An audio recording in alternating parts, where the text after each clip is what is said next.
So tonight we're doing JavaScript, the easy parts. We're doing variables, control flow, and looping. You know, the cornerstones of any programming language. But we're going to do, kind of dive into how this all works in JavaScript. So variables allow us to store information and reference their meaning inside of memory. So we're just storing anything, any kind of data that we need to store, we store in the form of a variable in the computer, right? So we're going to go into the different types of variables that we have, how we go about declaring those, and where we go from there. Control flow enables us to run functionality based on certain conditions. And this will be just kind of like if statements, else statements, so that we don't have to run the same code on everything. If there's only certain bits of code that we want to run, if it matches certain criteria, then we'll do that, and then we can skip over the other stuff, just to kind of speed up and free up, processing speed. And then looping allows us to repeat behavior until some condition has been met. Loops are, the basis of programming in general. Every programming language deals with loops. It's, we work with data, right? The whole concept of programming is to parse and manipulate data. The only way to do that is to loop through all the possible data that you need to get through. So that's what this is all about. So, what's the principles of JavaScript? So, the web today is basically, started almost 30 years ago now, 25, 30 years ago, started having like web pages and whatnot that we go to. They used to be just very simple static pages, just almost like a piece of paper that you would read on a screen. Today, web pages and web applications, well, that's what they are. They're not web pages anymore, they're web applications, because they are full running programs that run within your browser, right? So these are made up of three different things: HTML, CSS, and JavaScript. HTML and CSS are basically what you see when you go to the website.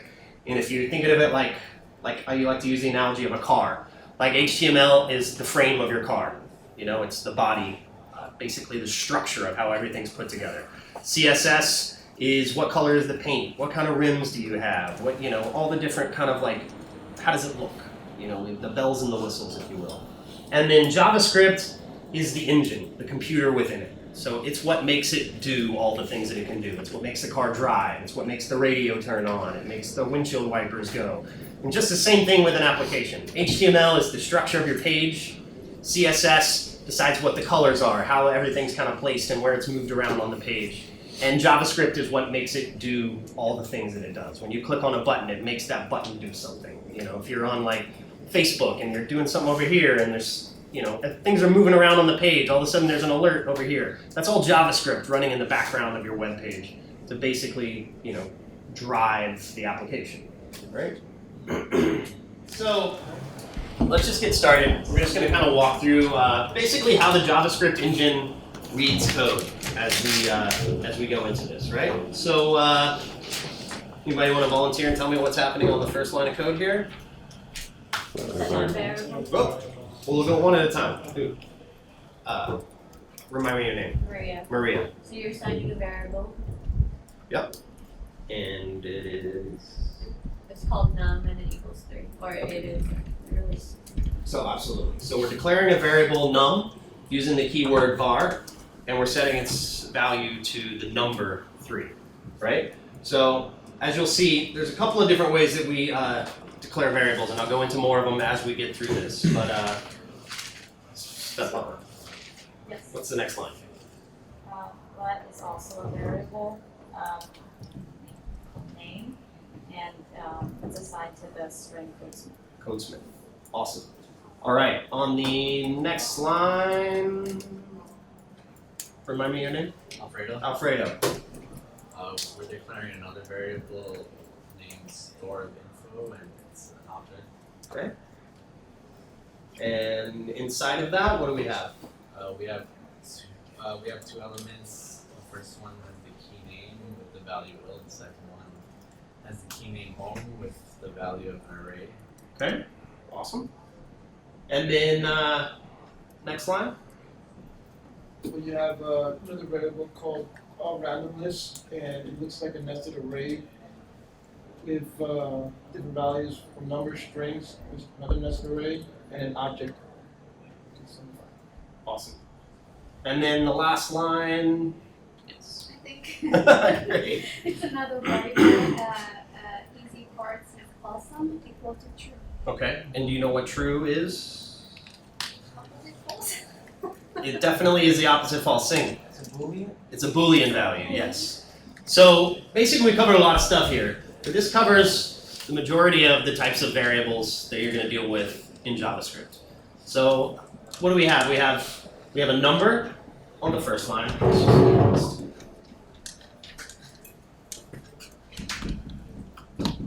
We have a number, right? On the next line, we have a string.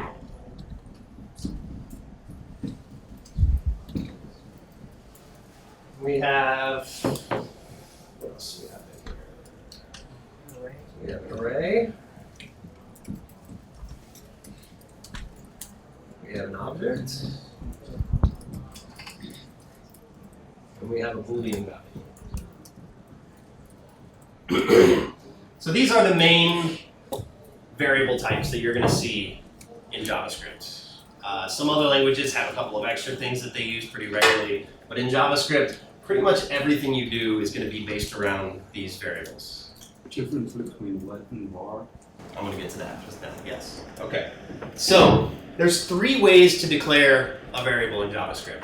We have var, which up until a few years ago was the only way to declare a variable in JavaScript. With ES6, we have added let and const. So var is just pretty much a lot of other languages use the keyword var to declare their variables. With JavaScript is the only one that I know of right now that uses the let and const. And these allow us to scope our variables. Basically what that means is it allows us to kind of like say where we have access to them and allows us to say whether they're changeable or not, whether we can update those, right? So anybody have an idea of what const stands for? Constant. Constant, exactly. So if something is a constant, you think we can change that after we set it? Probably not, right? With a variable let, this is something different because we're just kind of like, well, let's let this be this for now, but maybe we'll change it to something else later, right? So for now, it's going to be one thing, but we can change that value. If we try and change the value of a constant, we're going to get an error. It's just going to say that we can't change a constant. Just a quick question to put it in proper context, just for me learning. Like, Mhm. sorry to interrupt. Like, is variable in constant polar opposites in this equation? You mean var? Right. Okay, so var and const are definitely very different because a var can be changed, similar to a let. The main difference between var and let is that let allows us to basically manage the scope of things. When you declare a variable with var, it's something called hoisting, which may sound completely crazy if you've never worked in like programming or whatnot. But JavaScript is asynchronous and it basically like reads the code like line at a time, with a few exceptions. Function definitions get hoisted to the top. So if you declare a function at the bottom of your code, you can still use it at the top of your code. Also, if you use var to declare a variable anywhere on your page, the variable definition gets hoisted to the top, but its value does not actually get set until you get to the line that you're on, which can mess things up because you might be trying to use a variable that you haven't actually declared yet. And so it kind of just makes things a little more confusing. So generally at this point in time, if you're writing JavaScript code, you don't use var anymore. We teach it because it still is part of the language, and any older code you see online, even a lot of stuff the other places that you'll like learn JavaScript, if they haven't updated that code, you'll still see var out there a lot. And it works just fine. But for your purpose going forward, just get in the habit of either using let if you're going to change the value of that variable at some point, and const if you're not. Yes, go ahead. No, that's it. Thank you. Yeah, okay. You got it. So let hoist that variable? Let does not hoist. So let nor const hoist. So if you try to use that variable before you get to that line of code, it's going to be like, I don't know what that is. There's an error. That doesn't exist. Right? And the difference is, with that you're going to get an error. With the var, you won't get an error because the variable exists, it just doesn't have a value. So it's undefined. Even though when you get down to your code, you're going to give it a value, you just haven't done it yet. But you're not going to get an error, so you might not know that something went wrong because the variable does exist. It's just set to undefined at the moment. Okay? But yeah, sorry. Now let's get back into more of this. So how do we know that the variable on line 2, Codesmith, is a string? Yes? With the quotes, exactly. So there's a couple of ways that you can write. There's actually 3 different ways that you can create a string.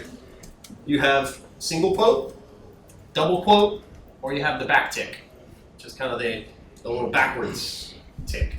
So any of those work to declare a variable. The only thing is you have to use the same one on the front and the back. So if you use like a single quote on the front and a double quote on the back, your string continues on until you hit another single quote, right? So everything has to be matching. It's like a starting and an ending. And the beauty of that is if you use double quotes, you can still use that single quote inside if you need an apostrophe, right? Like if you have like, it's or ain't or something like that in your code. If you're using double quotes to declare a string, that single quote's not going to mess things up. But if you're using single quotes on the outside, you have to account for that within the code and use a backspace character, which you don't need to worry about just yet. Let's just focus on the basics and stuff for now. But just know if you're declaring a string, you've got those 3 different ways to do it. You just have to make sure you use the same one on the front and the back. On the next line, we have store of info. And this is an object. How do we know that this is an object? Brackets. Curly braces. The curly braces, exactly. That's how we call it. When we, in JavaScript, and I assume other languages as well, when we refer to brackets, we refer to these here. And these we call curly braces. So brackets go around an array.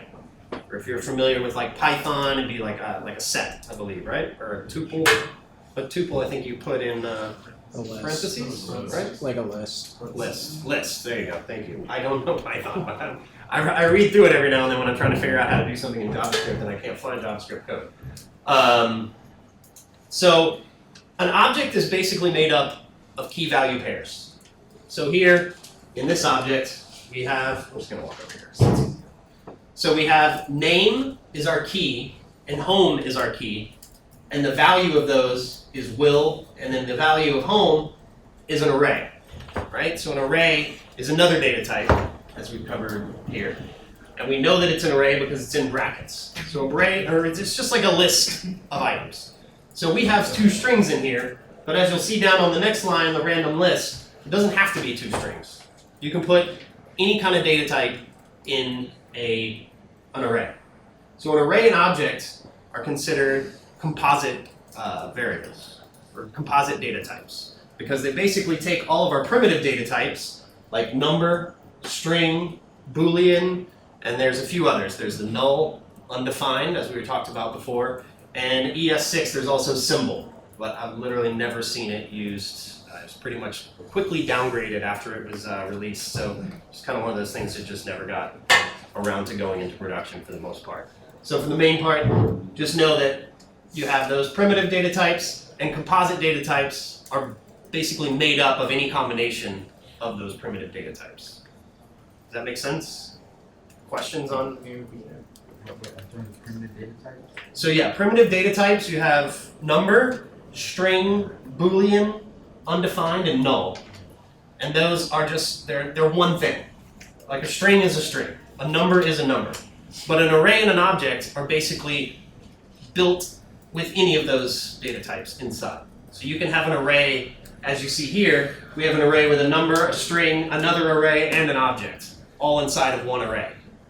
And we can do that as much as we want. We can just kind of get that nested in. We could have an array inside of an array inside of an array. Totally fine. But a string can only be a string. A number can only be a number.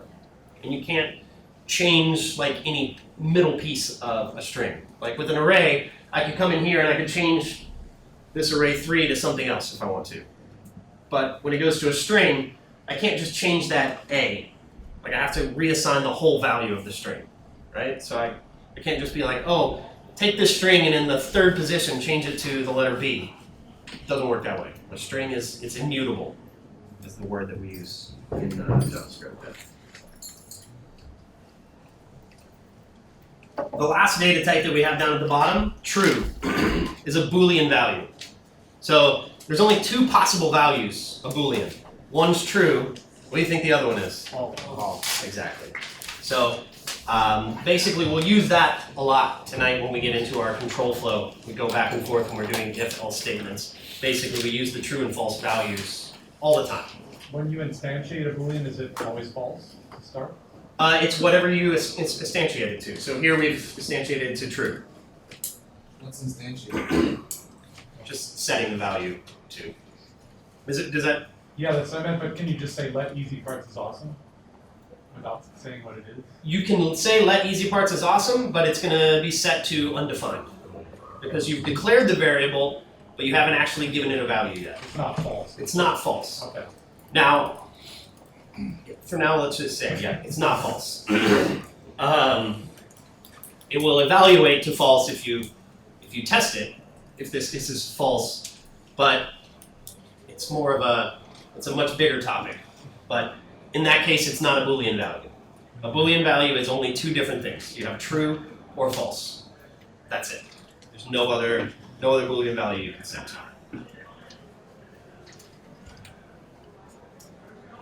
So let's get into kind of like how JavaScript works here, right? So let's take this first line. Remind me of your name.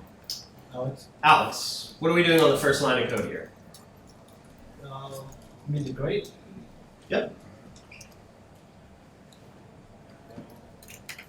Understand. Hmm? I don't understand. You don't understand it. That's okay. We are declaring a variable migrate and it's giving it value 75. Okay. And what kind of variable is that? It's a constant variable. A constant. We cannot change. We cannot change it. Exactly. So now when we move down in here. So now we're going down. This is where it gets to our control flow that I was talking about. And this is how we're going to only run the code that we want to run based on the value of what we're trying to test here. So we do this with if-else statements, right? So on this first line, let's just kind of go through what is these kind of bullet points here. We call this control flow. And it does exactly it. It controls the flow of our application. Because, you know, if our, like on the first line here, we say if my grade is less than or equal to 70, right? So what is the value of my grade? 75. So is it less than or equal to 70? No. So we're going to skip over this code, right? And this is what the control flow allows us to do. It allows us to only run the code on the bits of information that we want to run it on, right? So as we go through this code, we're going to say if my grade is less than or equal to 70, it's not, which means that that evaluated to false. So anytime you're using an if-else statement, you need to put some kind of parameter in there that will either evaluate to true or false. And if it's true, then you're going to do what is inside of the curly braces there. If it's not, then you're just going to skip right over it. JavaScript doesn't even read the code. Doesn't even waste its time, it just skips right past it, right? So after that, we have else if. So now else if is only going to run if we didn't run the first if, right? And it's just, you got to think about it semantically. JavaScript is set up in a way that you can almost kind of just guess what it's trying to do as you go through it. If you just kind of stop and think about it, like const, it's a constant, you know? Let, we're just going to let this be this, right? If this, we're going to do something, right? Just kind of like, it flows a little bit. If you're ever kind of like, man, I don't know what this does, just kind of think about it like, what do I think it does? And it probably does what you think it does, right? Just by the name of it. So if we have if, it starts here. If the first thing evaluates to true, then we would go in and do that code, and then we would skip all the other stuff after it. inside of this block, right? So we start here. We have if my grade is less than or equal to 70. It's not, so we skip through. Now we're here. It says else if my grade is less than 80. It is, right? So now we're going to go inside of this code block. And we're going to push to the console, my grade is passing. So what's going to come out on the console is going to be 75 is passing, right? Because here when we call my grade, with no quotes, we know it's not a string because we didn't put quotes around it, right? So if it's a word, or like a string of a set of characters, but it doesn't have quotes around it, then the JavaScript is looking for a variable. So when we say my grade here, it's like, okay, I'm looking for my grade. If we hadn't declared my grade up here, it would throw an error. It would be like, my grade doesn't exist. But it does exist. So now we're going to go into here. And now, this last line we have else. We have this. Do you think we're going to do what's inside of that else statement? No. Well, why not? Oh, Sorry. You said no, right? no. Oh. Well, I'll let you answer anyways.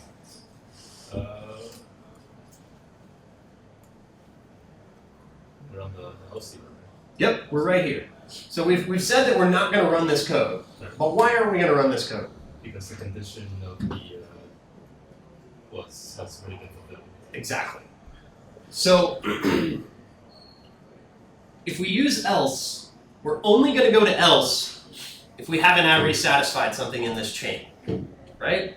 Now, if this didn't say else if this just said if my grade on a new line, or even right there, we didn't use that else word, then we could go into a new control flow block, right?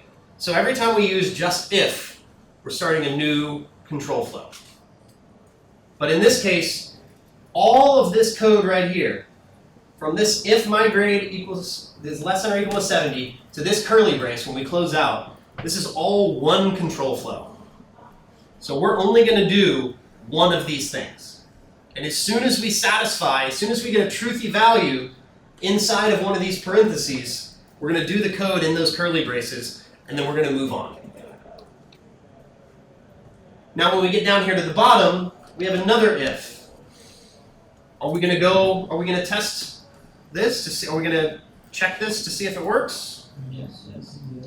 Yes. Why? Because it's a new condition, so it's not part of the. Exactly. It's a new condition. But now our grade is 75. So we're not going to do what's inside of it because 75 does not equal 100. And this is, I guess, this is another good time to bring up this operator here. So I'm sure you're pretty familiar with less than equals to. I mean, that's just pretty much regular math that you've probably used your whole life. Why do we use 3 equal signs here instead of just saying if my grade equals 100? Same. It's to set a value, like it has to be that. That means that the value has to be 100, otherwise it will be false. Exactly, but why don't I just use 1 equal sign? Then. That's to assign it to a value rather than compare it to. Exactly. So when I use 1 equal sign, I'm basically setting my grade equal to 100 here. But I don't want to change its value. I don't want to set it equal to something else. I want to test if its value is 100. So by doing that, I use 3 equal signs. But don't you also compare the type of the variable?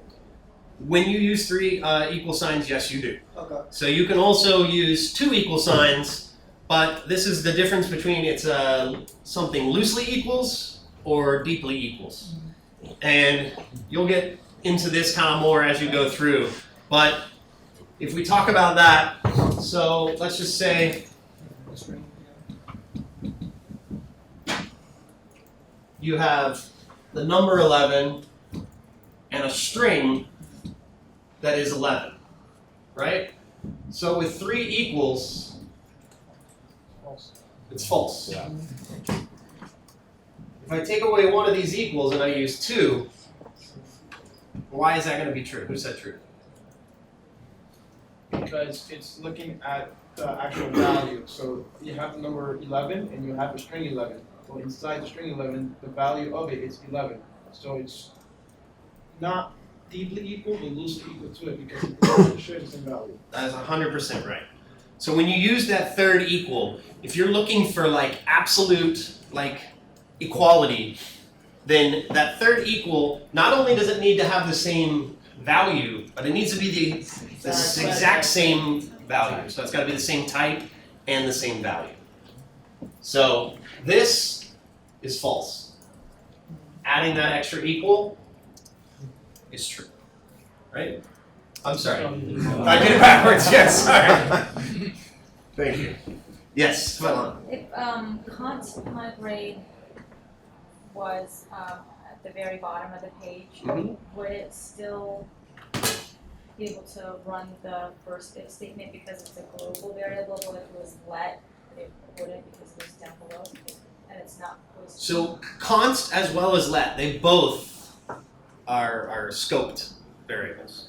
So if I don't declare, if I say at the bottom const migrate equals 100 and this doesn't exist, as soon as I get to this line, it's going to be like migrate doesn't exist. I don't know what you're talking about. You're going to get an error.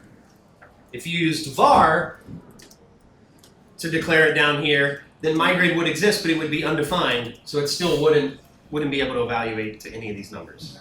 But it wouldn't tell you that there was a problem because it would exist. It's just undefined. No, but none of them hoisted to the top to become a global variable. The var hoists the name of the Right, variable, but but it not doesn't its definition. Right.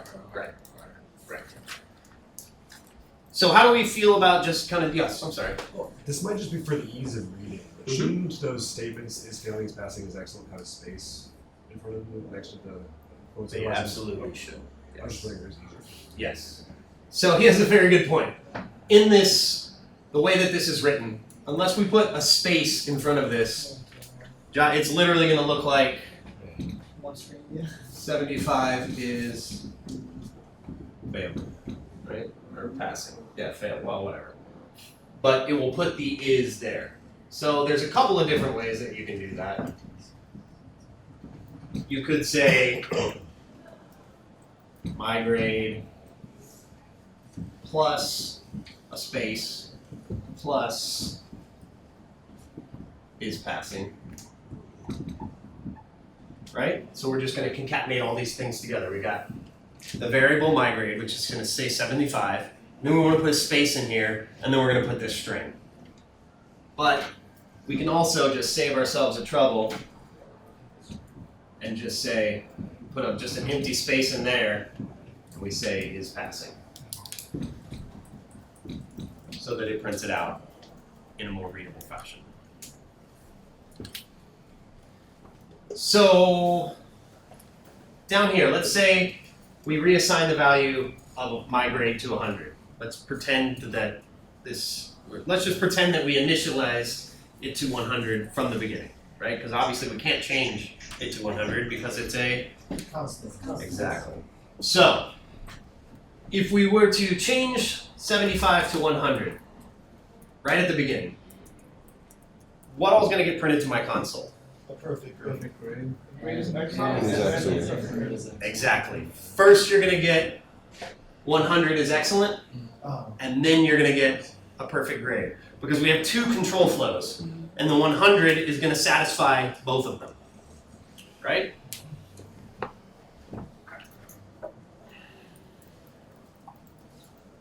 And you can also see, sorry I didn't touch on this, you don't have to have an else statement. You can just say if. You don't have to have if, else. All you need is if to start a control flow. And you might not have an else. You might just be like, I only want this to happen if this one thing happens, if this one condition passes. All right, now we get into the real fun stuff. Loops. So we're just going to cover 4 loops tonight, which are, the most common loop in JavaScript at least. I think they're fairly common in pretty much every programming language. And what a for group means is that we want to basically have some functionality that we want to run repeatedly until we satisfy a condition that we tell it to stop, right? It's kind of like you put a song on repeat on your radio, it's going to keep playing the same song over and over and over again until you tell it to stop, right? So that's basically what a loop does as well. So there's several different types of, there's a lot of different ways of looping through. What we're going to talk about tonight is a for loop, which is the main kind of just basic loop that you will see over and over and over again. When you dive into ES6 features a little bit more, and you come to one of the harder parts classes on Thursday nights, we dive a little bit more into some of the other loops like for each and reduce and map, and these different ways that we loop through an array or something like that, right? So we usually use loops to loop through arrays. It's a very common thing that you're going to use in JavaScript because we do store a lot of information in arrays, and we loop through them by using a for loop. But you're not limited to just looping through arrays. You can literally just say, you know, I want to start now, and I'll keep adding 1 to my incrementer until I get to 100. You're like, I want to do this thing 100 times. You can do that with a for loop. You can do anything you want with a for loop. You could run something once with a for loop. You know, if you have a condition that just only allows it to run once, or you can set it to run however you want. And we're going to go into basically how all these things work, right?